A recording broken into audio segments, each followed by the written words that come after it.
ये नजर डालते हैं झारखंड की आज दिन भर की तमाम बड़ी खबरों पर। अगर अभी तक आपने इस वीडियो को लाइक नहीं किए हैं तो लाइक कर दें।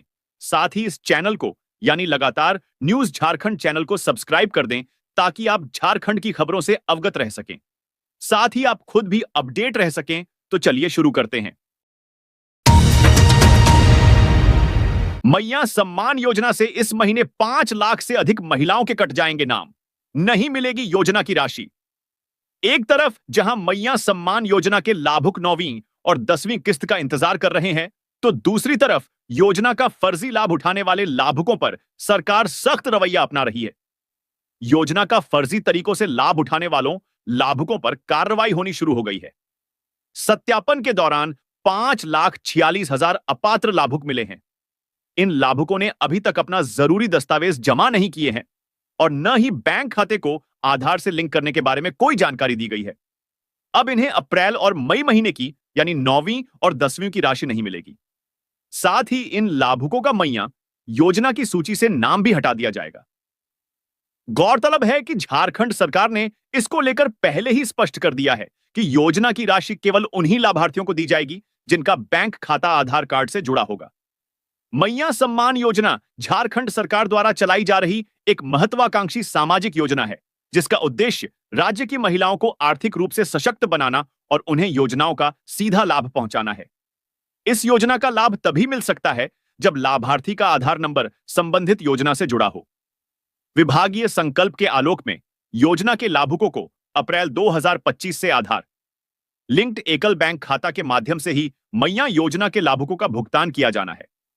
महिला बाल विकास एवं सामाजिक सुरक्षा विभाग झारखंड रांची द्वारा 18 वर्ष से 50 वर्ष तक की महिलाओं में शिक्षा, स्वास्थ्य एवं पोषण के स्तर में निरंतर सुधार, महिला सशक्तिकरण, उन्हें आर्थिक रूप से स्वावलंबी बनाने तथा परिवार में उनकी निर्णायक भूमिका सुनिश्चित करने के लिए आर्थिक सहायता प्रदान करने हेतु राज्य योजना अंतर्गत झारखंड मुख्यमंत्री मैया सम्मान योजना की स्वीकृति दी गई है, जिसके तहत लाभुकों को दिसंबर माह से 2500 रुपये प्रतिमाह की दर से आर्थिक सहायता प्रदान की जा रही है। मालूम हो कि झारखंड सरकार के नए नियम के अनुसार अब उन्हीं लाभुकों के बैंक खाते में योजना की राशि भेजी जाएगी जो आधार से लिंक होंगे। बताते चलें कि किन महिलाओं को नहीं मिलेगा। मैया योजना को लाभ तो जानिए। इस योजना की राशि उन महिलाओं को नहीं दी जाएगी जिनके परिवार के सदस्य इनकम टैक्स देते हैं। जिन महिलाओं के परिवार के सदस्य सरकारी नौकरी में है तो भी उन्हें यह योजना का लाभ नहीं मिलेगा। जिनका खाता ईपीएफ में है यानी एम्प्लॉय प्रोविडेंट फंड में है और पैसा इसमें कटकर जा रहा है, उन्हें भी इस योजना का फायदा हेमंत सरकार नहीं देगी। जिन परिवारों में कोई सदस्य पूर्व या वर्तमान सांसद, विधायक है, उन्हें भी मैया सम्मान योजना की मासिक राशि नहीं दी जाएगी। जिन महिलाओं को पेंशन मिलती है या फिर उनके पति को पेंशन मिल रहा है, उन्हें भी इस योजना से दूर रखा जाएगा। जो महिलाएं अन्य सामाजिक योजनाओं का लाभ उठा रही हैं, उन्हें भी इसका फायदा नहीं मिलेगा। अगर किसी का बैंक खाता आधार से लिंक नहीं है, उन्हें भी इस योजना से हटाया जा सकता है। झारखंड में मैया सम्मान को लेकर घमासान।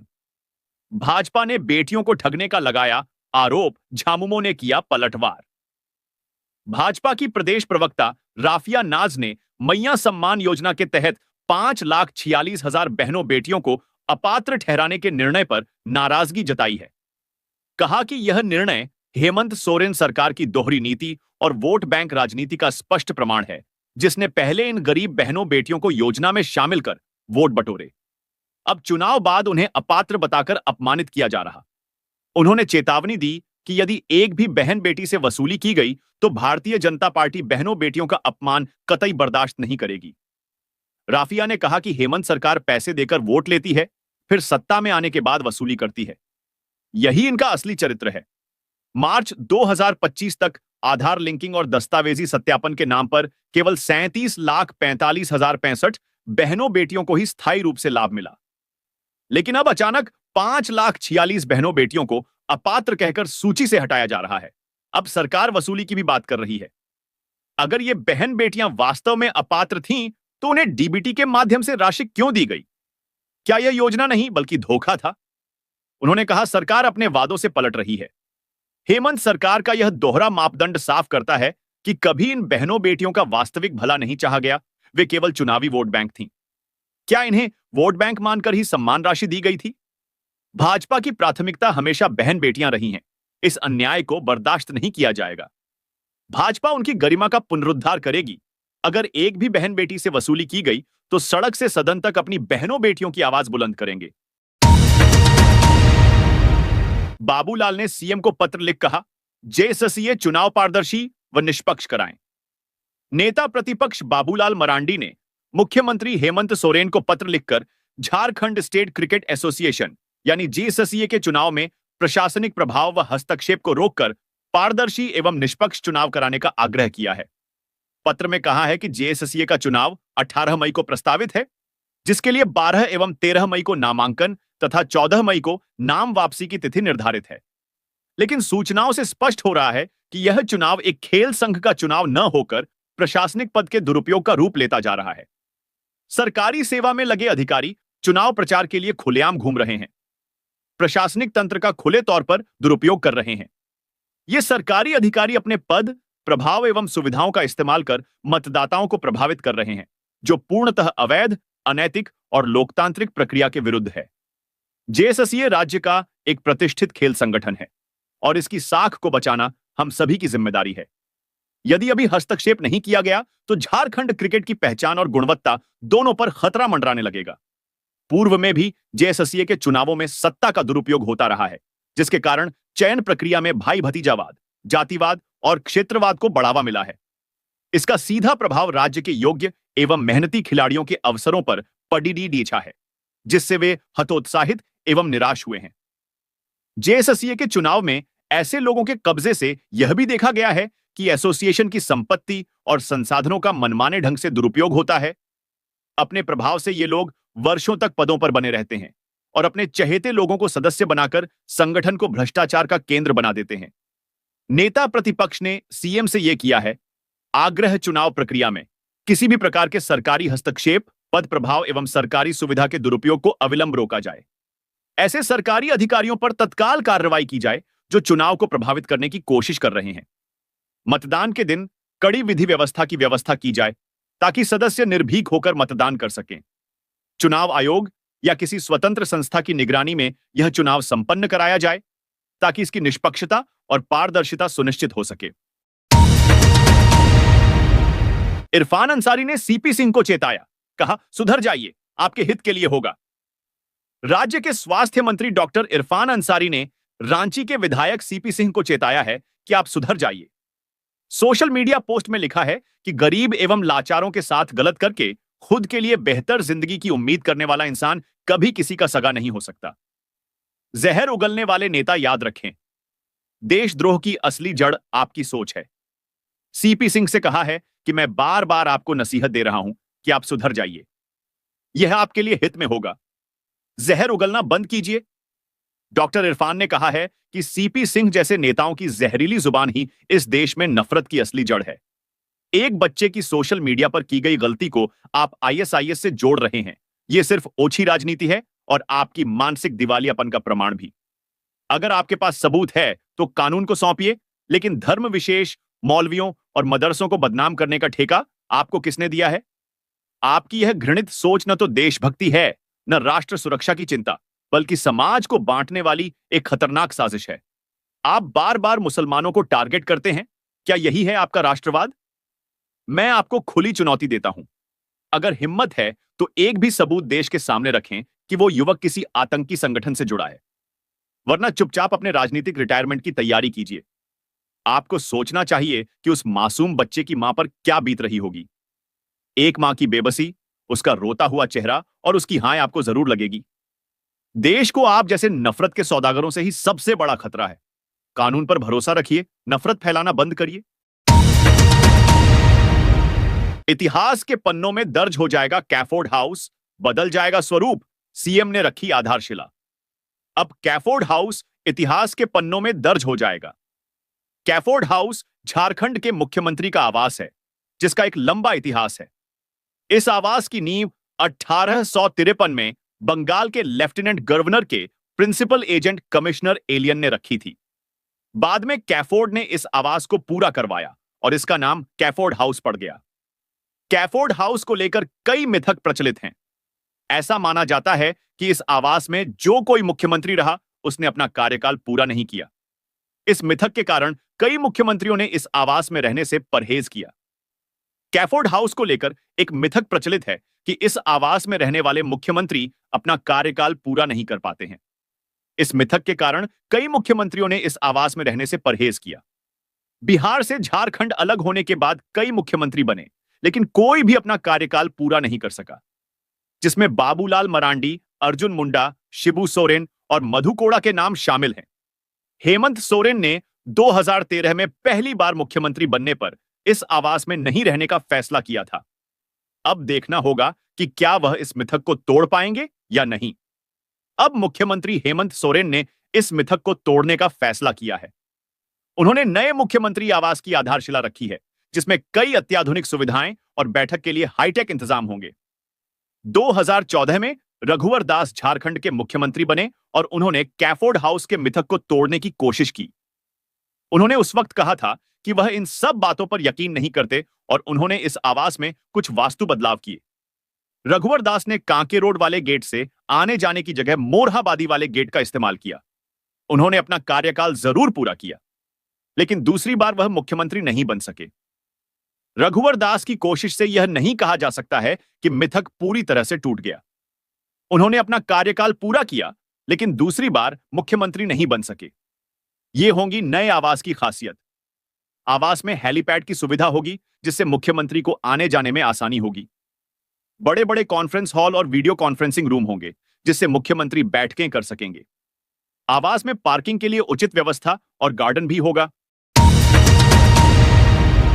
औलचिकी के जनक रघुनाथ मुर्मू की 120वीं जयंती मनाई गई। जादूगोड़ा यूसिल कॉलोनी नरवा पहाड़ में औलचिकी के जनक पंडित रघुनाथ मुर्मू की 120वीं जयंती मनाई गई। जाहिर गार्ड ऑल इतुन आसड़ा की ओर से सीटीसी में आयोजित कार्यक्रम की शुरुआत रघुनाथ मुर्मू पर श्रद्धांजलि अर्पित कर की गई। मांझी बाबा वीरेन टुडू ने कहा कि रघुनाथ मुर्मू का जन्म ओडिशा के मयूरभंज जिले के डाहारड़ी गांव में सन 1905 में बैशाख पूर्णिमा के दिन हुआ था। उन्होंने औलचिकी का आविष्कार 1925 में किया था। इस दौरान उन्होंने ओडिशा, बिहार, बंगाल में घूम घूमकर औलचिकी का शोध किया और औलचिकी भाषा को जन जन तक पहुंचाने का काम किया। उन्होंने बताया कि औलचिकी प्रकृति से जुड़ी है, जिसमें सभी अक्षर कुछ न कुछ प्रकृति को दर्शाते हैं। दुर्गा प्रसाद मुर्मू ने कहा कि पंडित रघुनाथ मुर्मू उनके मार्गदर्शक रहे हैं। औलचिकी की पढ़ाई नर्सरी से स्नातक तक करने की जरूरत है। मौके पर गुरुवारी सरदार, रेशमा माहली, फुदान मार्डी, दिलीप कुमार मुर्मू, मानसिंह किस्कू, सागर टुडू, लक्ष्मी टुडू, सुनीता मुर्मू, चंपा मुर्मू, माया मुर्मू, सोनिया मांझी समेत भारी संख्या में महिलाएं मौजूद थीं। विश्व का सबसे ऊंचा दुर्गा मंदिर निर्माण के भूमि पूजन की तैयारी पूरी, अधिकारियों ने किया स्थल का निरीक्षण। पलामू जिले के हुसैनाबाद के बराही गांव में विश्व का सबसे ऊंचा दुर्गा मंदिर का निर्माण किया जाना है। मंदिर 551 फीट ऊंचाई का होगा। मां दुर्गा मंदिर के बगल में ही भव्य 151 फीट का नवग्रह मंदिर निर्माण किया जाएगा। बराही में पूर्व से ही 105 फीट की भव्य दक्षिणमुखी बजरंगबली की मूर्ति स्थापित है। बराही का इलाका सोन नदी के तट पर मौजूद है। सोन नदी की दूसरी तरफ बिहार के रोहतास का गुप्ता धाम है। बराही में बनने वाले विश्व के सबसे ऊंचे दुर्गा मंदिर का डिजाइन चीन और बेंगलुरु के आर्किटेक्ट तैयार कर रहे हैं। 10 एकड़ में मंदिर का निर्माण किया जाना है। मंदिर के अगल बगल में गुरुकुल और अस्पताल भी बनाया जाएगा। गुरुकुल में गरीब बच्चों की पढ़ाई की व्यवस्था होगी और अस्पताल में इलाज होगा। 14 मई को मंदिर के निर्माण के लिए भूमि पूजन होगी। इसे लेकर सभी तैयारी पूरी कर ली गई है। इस दौरान झारखंड के मुख्यमंत्री हेमंत सोरेन, कल्पना सोरेन के अलावा कई संत और महात्मा भी भाग लेंगे। कार्यक्रम को लेकर सोमवार को पलामू की एएसपी रीश्मा रमेशन, हुसैनाबाद एसडीओ गौरांग महतो, छतरपुर के एसडीपीओ प्रसाद यादव, आईपीएस दिव्यांश शुक्ला, प्रशिक्षु डीएसपी राजीव रंजन सिंह, हुसैनाबाद थाना प्रभारी सोनू कुमार चौधरी, पार्वती कुमारी, हैदरनगर थाना प्रभारी अफजल अंसारी के अलावा कई पुलिस पदाधिकारियों ने कार्यक्रम स्थल का निरीक्षण किया। उन्होंने हेलीपैड और कार्यक्रम स्थल का जायजा लिया। आयोजकों से भी जानकारी ली गई। अधिकारियों के निरीक्षण के दौरान हुसैनाबाद विधायक संजय कुमार सिंह यादव, जिला परिषद उपाध्यक्ष आलोक कुमार सिंह उर्फ टूटू सिंह और शिवांश चैरिटेबल ट्रस्ट के संयोजक रणधीर सिंह भी मौजूद थे। विश्व के सबसे ऊंचे 551 फीट का दुर्गा मंदिर निर्माण के जरूरी कागजात की प्रक्रिया की जा रही है। शिवांश चैरिटेबल ट्रस्ट के संयोजक रणधीर सिंह ने बताया कि मंदिर के निर्माण कार्य के लिए राज्य से लेकर केंद्र सरकार तक एनओसी लेने की प्रक्रिया शुरू की गई है। रणधीर कुमार सिंह ने कहा कि बराही में खुदाई के दौरान मां की मूर्ति निकली थी। बराही नाम का जिक्र धार्मिक किताबों में भी है। इसके अलावा भगवान विष्णु का एक अवतार वाराह से भी नाम जुड़ा हुआ है। मंदिर के बन जाने से पूरे इलाके में पर्यटन का विकास होगा। लोगों को रोजगार के अवसर भी मिलेंगे। इस इलाके से काशी विश्वनाथ वाराणसी और श्री बंशीधर नगर जाना भी आसान है। बराही में विश्व के सबसे बड़े दुर्गा मंदिर को राज्य सरकार पर्यटन स्थल के रूप में चिन्हित करेगी। इसके लिए भी प्रयास किए जाएंगे। मंदिर के भूमि पूजन के लिए तैयारी अंतिम चरण में है। मंदिर निर्माण हो जाने से भारत का नाम पूरे विश्व में रोशन होगा। वहीं विधायक संजय कुमार सिंह यादव ने बताया कि मंदिर के निर्माण के लिए सभी धर्म के लोगों का सहयोग मिल रहा है। हुसैनाबाद इलाका सांप्रदायिक सौहार्द का एक नमूना है। बराही में मां दुर्गा के मंदिर निर्माण के लिए भूमि पूजन कार्यक्रम के दौरान भोजपुरी के स्टार पवन सिंह, खेसारीलाल यादव समेत कई चेहरे मौजूद रहेंगे। सभी कलाकारों का अलग अलग समय पर कार्यक्रम रखा गया है। इस दौरान गौरंगी गौरव, करीना पांडेय भी कार्यक्रम में प्रस्तुति देंगे। कार्यक्रम को लेकर इलाके के लोगों में काफी उत्साह है। सभी लोगों का सहयोग मिल रहा है। बराही का इलाका पूरे देश में चर्चा का केंद्र बनने वाला है। कुंभ की तर्ज पर श्रद्धालुओं को कई सुविधाएं उपलब्ध कराई जाएंगी। तो ये थी आज की कुछ मुख्य बड़ी खबरें। जुड़े रहे इस चैनल के साथ।